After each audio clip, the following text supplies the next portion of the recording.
is a new painting that I recently completed. It's part of an ongoing series that I've been working on now for several years. The series is called Currents, and really the idea or the jumping off point for this body of work has been this notion of language and how does one create a language.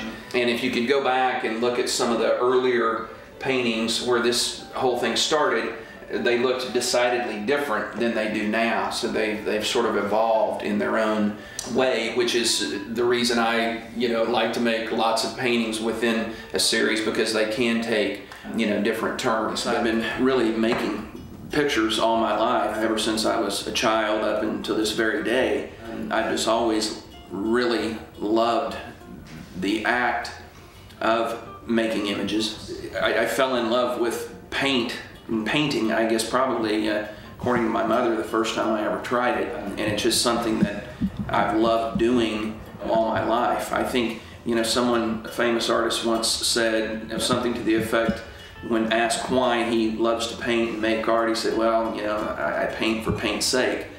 And I think that's probably a pretty fitting description for why I'm motivated to do it. There's something about the physical qualities of paint, whether it's an oil-based paint, a water-based paint, a wax-based paint. There's just something about it that I find, just hard to deny. I'm an abstract painter, and I've been making abstract images now for probably 25 years. I love the idea of trying to make a painting or a picture of something that no one else has done.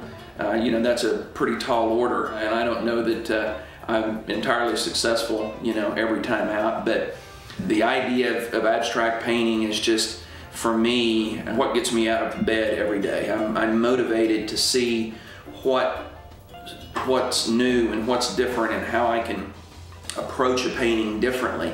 With all the paintings, of course there is a process and a way of working, but I try to shake that process up so that I'll get different results, finding the way that I want to get to the end of a painting. It goes down many roads. You come to lots of forks in the road.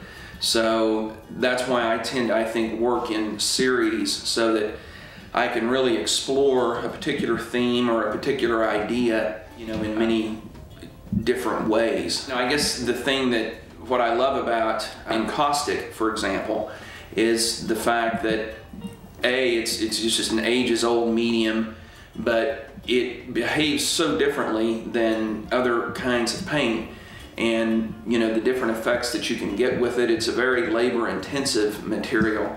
You have to you heat up the paint, you get it to a liquid state.